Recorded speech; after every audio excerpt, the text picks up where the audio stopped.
All right, welcome to Chapter 5, the Revolutionary War. So this is going to be the beginning of the second unit for this semester. It's going to be chapters 5 through 8. So after Chapter 8, we'll have our next test.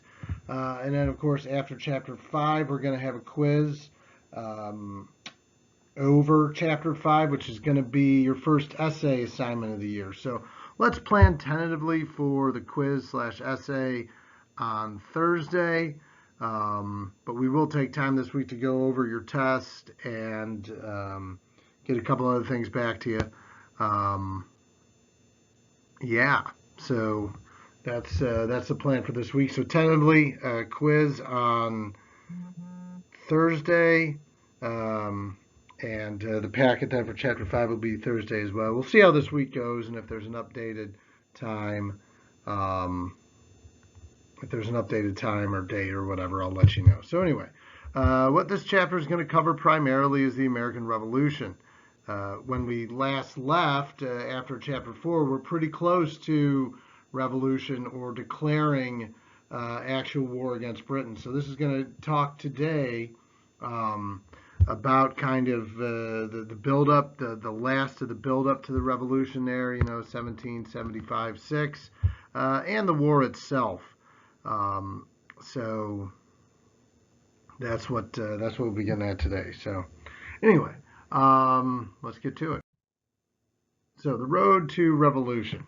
We should know what this document is. Common Sense by Thomas Paine is really important for that. So what do we already know? British policy has continually frustrated the colonists. Law after law, act after act has been frustrating, senseless in the minds of the colonists. Again, that idea of salutary neglect.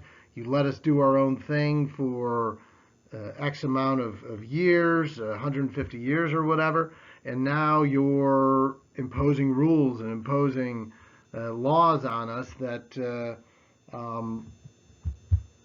we don't feel obliged to obey. Okay, so that's the status of things as we get to 1775. By 1775, the Continental Congress has now met once. They've made a lot of provisions. They've said, this is what we're upset about. We're preparing for war. We're not going to trade with Britain anymore. So we're on the verge of all-out war. Okay. And then, of course, there's a little bit of fighting at Lexington and Concord, and that's what really, I guess, gets the war itself started. The first shots fired and fighting has actually happened now. But remember, we're not quite at the point yet where we're going to declare our independence from Britain. Okay, we're almost there. We're sending out things to the British. We're making pleas to the British to come up with a peaceable solution to the colonist issues, but to no avail. It's not working out all that well. So anyway, so that's the stuff we already know. The Intolerable Acts was kind of the last straw that made the Continental Congress meet and drive them closer to revolution. So now I've been talking a lot about American readers and the fact that the colonists love to read. Okay. Again, this is something that's going to play a really, really important role in the coming revolution. Okay? Because this is how information is going to be disseminated to the colonists. This is how people are going to find out where many of the colonists stand. Remember, the colonies are still a relatively divided group of colonies. Okay? They've got their own cultures. They do their own things. There's not a ton of interaction between all the colonies. So you need to print some stuff up. You need to write some things to kind of bring the colonists together to say, okay, we don't like what the British are doing, and we need to step up against it. All right, so that's where the American reader comes in. Americans love to read. The colonists love to read. So they read some of these following documents, and it helps them coalesce. It helps them come together and be more open to the idea of freedom from British tyranny, as they call it, freedom from revolution. So what are some of these documents? Anybody want to name a few? Yeah, I don't hear you. Okay, yeah, Common Sense would be one by Thomas Paine. Okay, obviously there because it's pictured up here. So Common Sense is a really important document. It's a pamphlet. It's only about 75 pages, but it's really annoying and hard to read. So you should be happy that I'm not making you read it. Um, Basically, Common Sense, of course, written by an important American colonist figure, Thomas Paine, um, basically sets out the reasoning in his mind using common sense, simple title, as to why the colonists should have their freedom from the British. Okay? He points out that the problem is the English constitutional system, in part. Okay? The constitutional system of monarchy is to blame for the problems that exist between the British and the colonists. The system of monarchy is an old system, is not a viable system anymore. It puts people in power, i.e. King George III. There's George III again. We all know he's crazy and terrible. It looks like George VII, so we'll just say George III, whatever. Probably should add an RD there, because that's third. Anyway, says the system isn't right. And democracy, real democracy, as practiced in several of the colonies, is a much more viable, modern, and stronger political system. So it is only common sense. It would only make common sense that the colonists want their freedom from the British. Okay, so there's common sense. So the colonists want their freedom from the British. It would only make sense. The system of monarchy is outdated and led by poor leadership in some cases. Changes need to be made. Okay. What's another important document? This one you probably won't know. It's something called the Olive Branch Petition. Okay. The Olive Branch Petition comes in July 1775. In fact, July 6th, 1775. What's the importance of that date?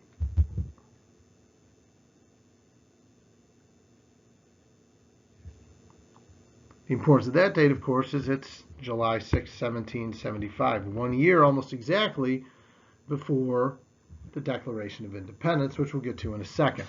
Okay?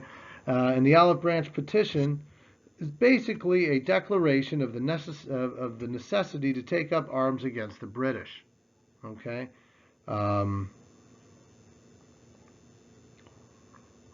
It says, essentially, this is why we need to take arms up against the British, or arms up against you, because this is something that was sent to the British. Remember, an olive branch, when somebody extends someone an olive branch, it's an opportunity for peace, right?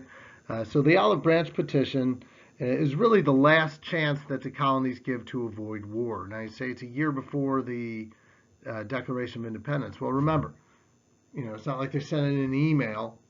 They didn't have email back then. And even sending a note back to the British is going to take months to get there. Okay, so this is the colonists saying, "Hey, if you don't change what you're doing a little bit, we're going to have no choice but to take up arms against you." Okay, we're not going to submit to British rule in its present form, and the only option is resistance. So this is the second important document. And then finally, of course, you get the Declaration of Independence, right? Look, the Declaration of Independence, of course, in 1776, July 4th, 1776, July 3rd, actually, but people found out about the next day, so that's why it's Independence Day, is the final declaration of our freedom against the British. And this means the war's on, okay? We know the importance of it. We declare our independence. We declare our freedom from Britain. That's it. The war's on now. We're no longer subjects of Britain. We're going to do our own thing. Okay, so these three documents and others that go around. Remember, we talked about the committees of correspondence last chapter and how they circulated leaflets and things all over the colonies to get people, to keep people updated on what was going on. But you take these three documents in whole. they don't simply go to Britain or go just to the people that write them.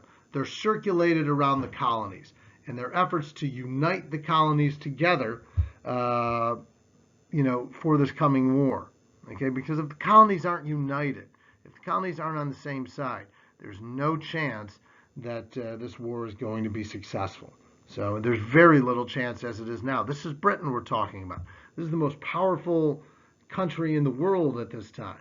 And we're barely a country. We literally have just become our own independent country. We don't have a government. We don't have anything. Okay? So the odds are very much stacked against us going into this war. But the revolution, the leaders of the revolution, the rebels are impassioned and confident, and they believe in the sincerity of their cause. Okay, so that's where we are. But passing these things around, letting colonists read them, leads to a better understanding and a strengthening number of people that support the war effort. All right, so now that you have a war, one thing you have to do is pay for it, right? You got to finance a war effort. So we're a brand new government, and we don't have any money really, because it's kind of largely tied up in Britain, and Britain is restricting that to a large degree. So we've got a whole new system. We've also got the money being tied up in individual colonies. So a national government system that actually has national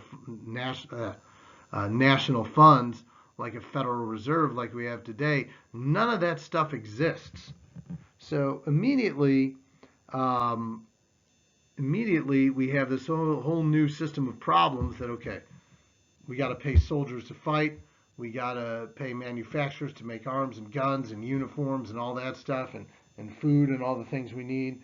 We're probably going to buy things from some foreign countries, weapons and stuff of that nature. So how are we going to get all that stuff together for this war? So this is a real problem. You don't just go to war. Soldiers expect to get paid and have equipment and all those things. Okay, so we're in a real difficult position right from the start. One thing that our new kind of thrown together set of colonial governments do is set up something called the Continental, which is our first system of currency, printed colonial money. Unfortunately, it's worthless. You see, the colonists, the colonies each kind of have their own form of currency.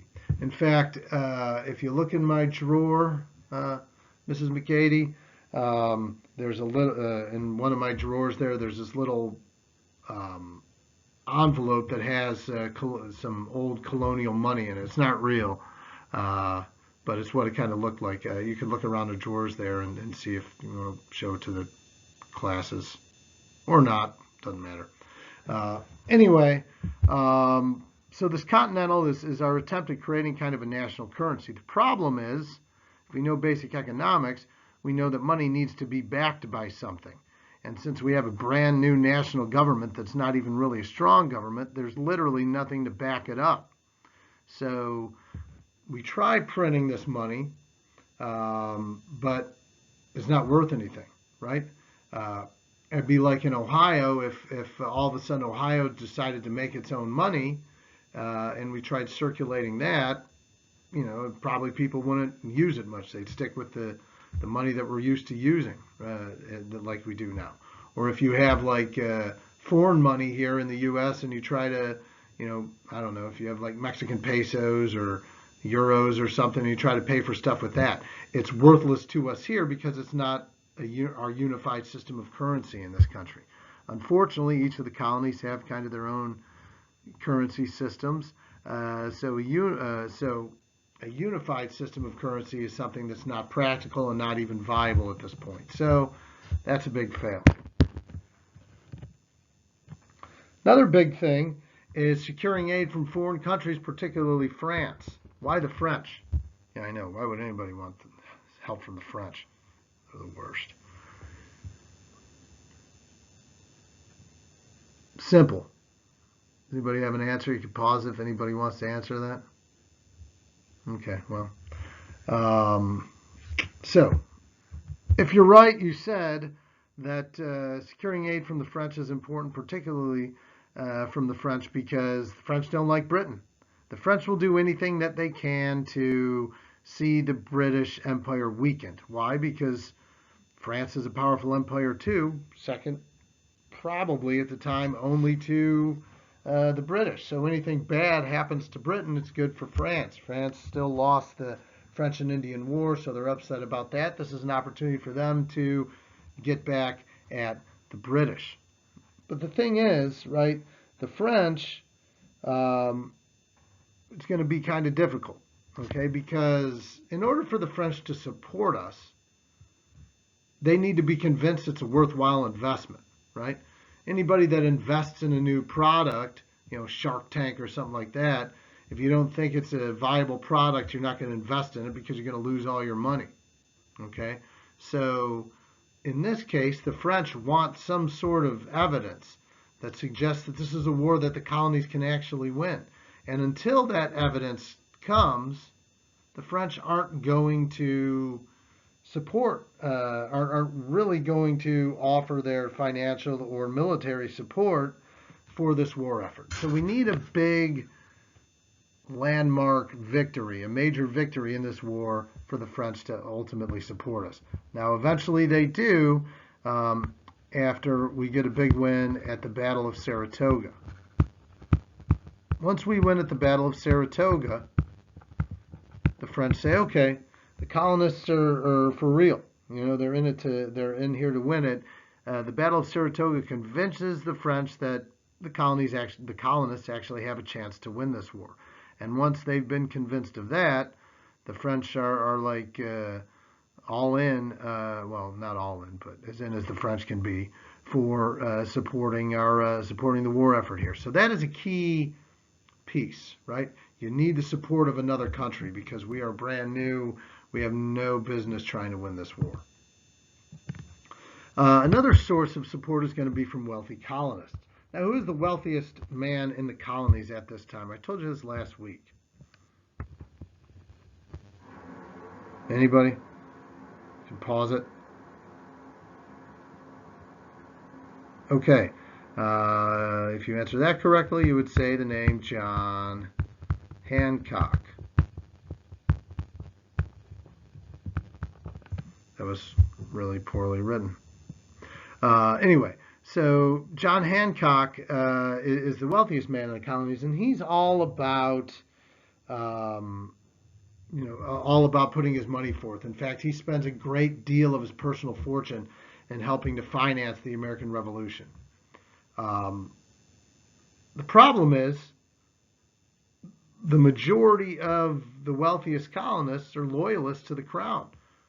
And it makes business sense, right? You don't want to support a cause that is going to fail, because if you are wealthy and you support the colonists and they lose, there goes all your business overseas. There goes all your dealings with Britain. So wealthy colonists have a lot to lose here. So many of them, I'd say majority of them, still stay loyal to the crown because from a financial standpoint it's probably their best option. So you're going to have trouble gaining a lot of financial support from wealthy colonists. So this one, not going to work too well either, at least at the start. Another thing that you can do to help finance a war effort is basically steal things that are left over by the British. Take clothes, guns, food, munitions, and things. Go and loot and steal stuff from the British. Take their guns from an armory, or after a battle, you go and pillage and take what you can from soldiers that are dead or things that are left behind. Go in there, take whatever you can, and use that stuff in order to kind of keep the fight going. So these are the odds against the colonists here in this war effort. Taking stuff from the British, taking things left behind, finding whatever you can, depending on wealthy colonists, hoping that the French are going to get involved, and then this trying to create a currency from a brand new government. So again, if you're looking at this stuff as a whole here, really the chances for success doesn't look too good for the colonies here. They're big, big underdogs going into this war effort. We're going to see over the course of the next couple of days how we actually do manage somehow to win this war. All right, so let's talk about some of the big moments of the war here. So the first big moment after Lexington and Concord would be the Battle of Bunker Hill. This was in June 17th, 1775. Now, if you know anything about the Battle of Bunker Hill, George Washington was there. It was actually a British victory. Okay, as many of these battles are going to be British victories. Again, their military is better than ours. Their organization and structure is better than ours. But we have this will to fight, which is going to be a big, kind of a big part of this war effort. So on Bunker Hill, basically the colonists are driven out by the British. It's a big British victory, but the colonists fight valiantly at Bunker Hill, even though they're outmanned, outgunned, and out-experienced by the world's most experienced and powerful military, which is the British. But they fought. Okay, the British going into this war and throughout much of it thought that it was going to be a small battle, a small insurrection that eventually is going to be able to be put down because the British are just so much stronger than the colonists. Bunker Hill is important because it proves colonists would fight. Should I even bother writing this stuff down? I mean, I just said it. Proves the colonists would fight. That light looks like arrives colonists would fight. File. I don't know. Whatever. So it's a win for the colonial spirit, even though the British win the battle. Okay, so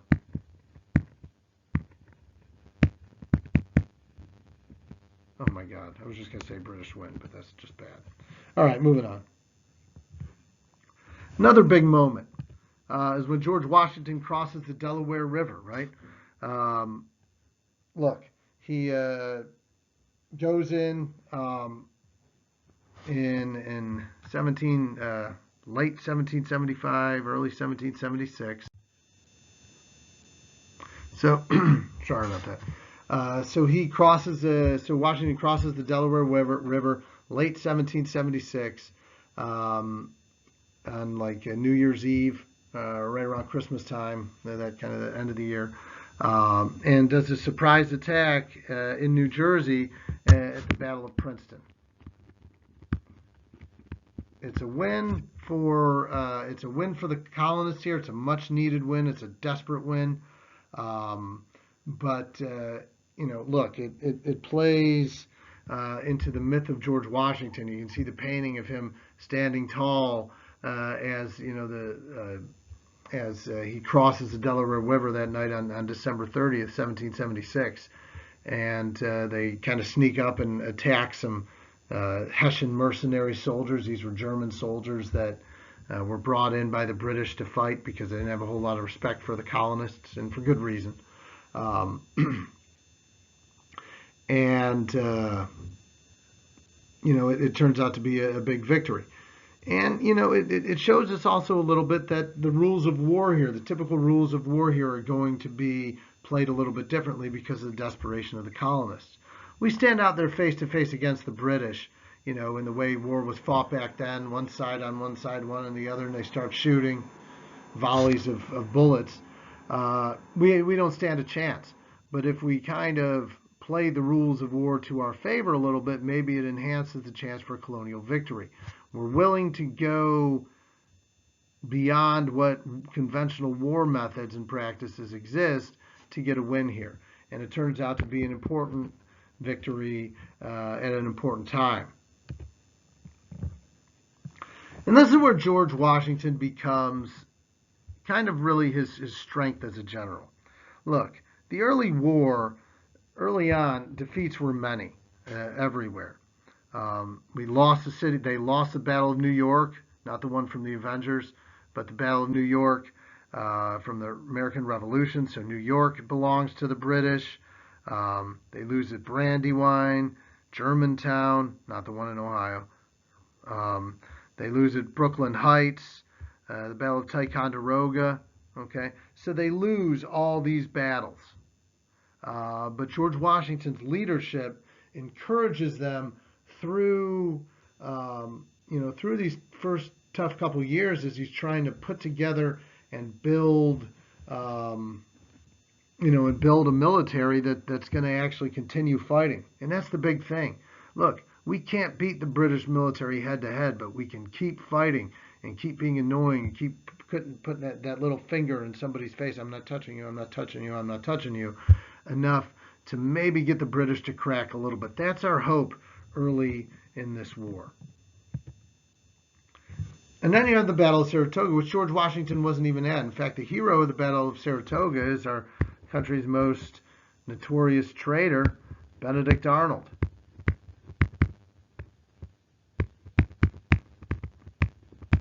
But as I said before, the Battle of Saratoga gives the French proof that we could actually win this war. And it's the Battle of Saratoga. What's so important about it is it secures French support for the colonists.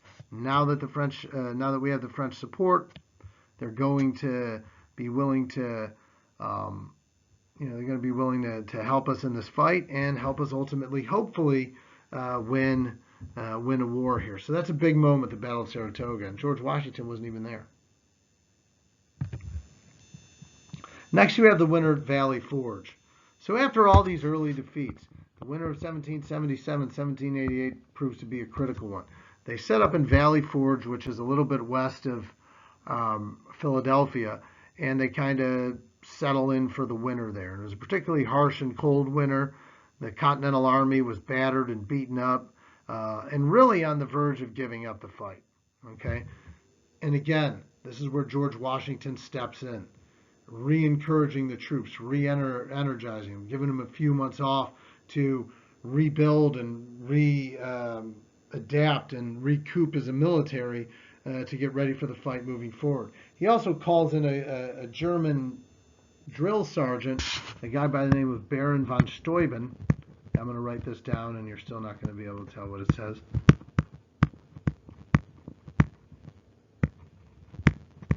So Baron von Steuben actually wasn't terrible, except it looks like Baron Vav Steuben, but whatever. He calls him in, this guy's like a German, legendary German like drill instructor, and he wants to support the colonial war effort. And he comes in and he teaches all these methods and things to the colonial soldiers and gives them real hope for the war, and retrains them. This is kind of the birth and the creation of the United States Marines, teaching some men to be good hand-to-hand combatants and our toughest soldiers. So we go in to, bottom line, at Valley Forge, we go in as a ragtag bunch of militiamen, and they come out of Valley Forge an army. And that's a huge moment, and that's a huge change. Through Washington's leadership, through his organization, he turns this group of militia guys that don't have any experience into an army now that's really going to be ready to fight against the British. Another thing we rely on is guerrilla-style warfare. People like Ethan Allen and the Green Mountain Boys,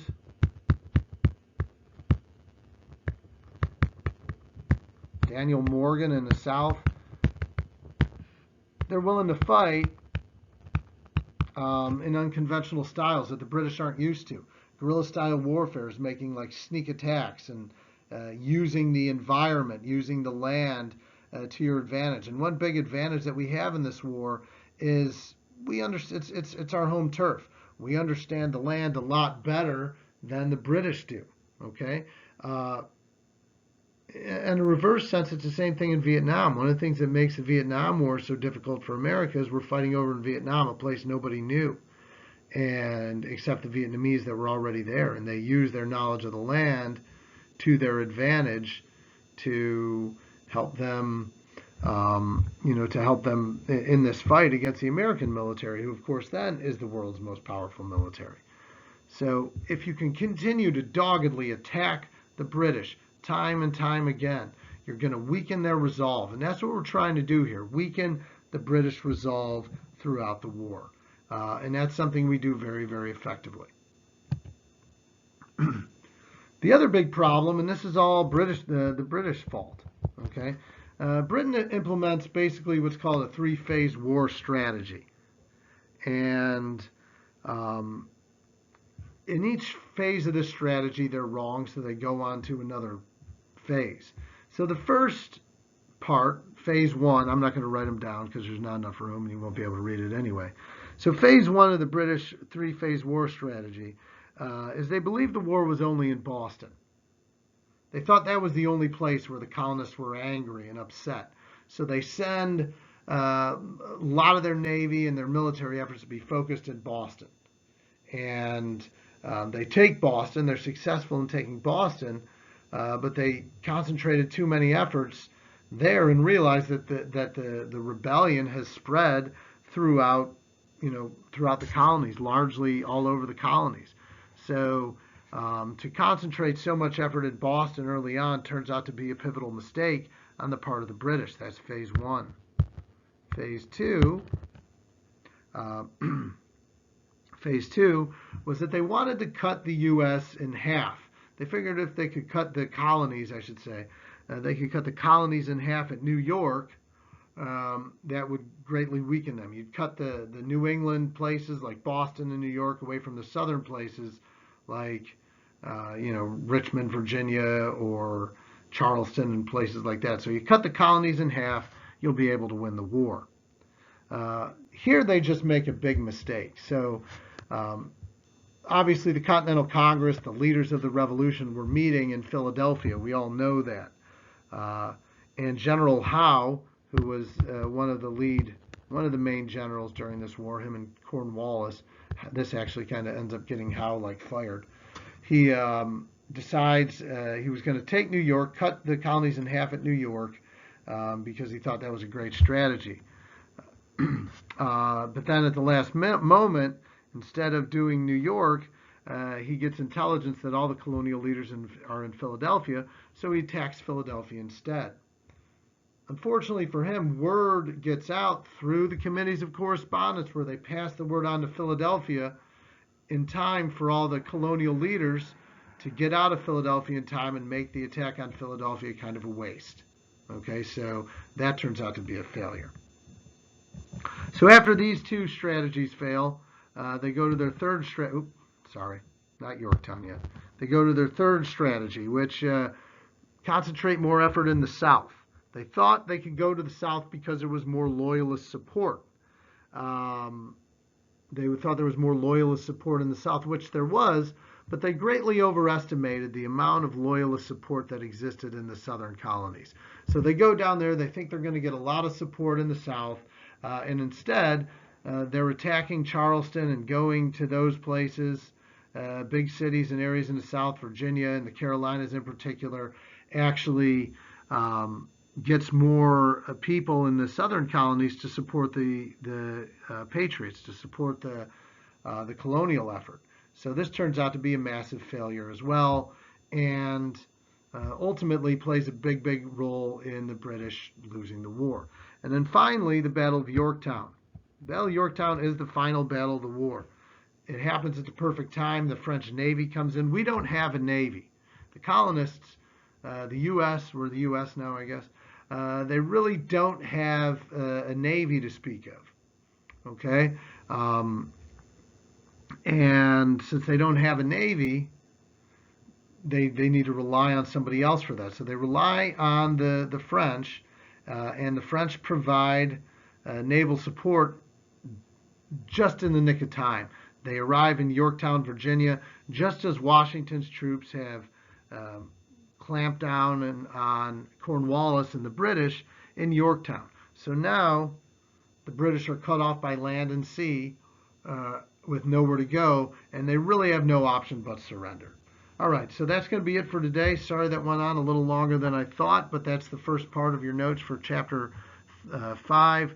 We'll go over any questions tomorrow in class or Tuesday in class.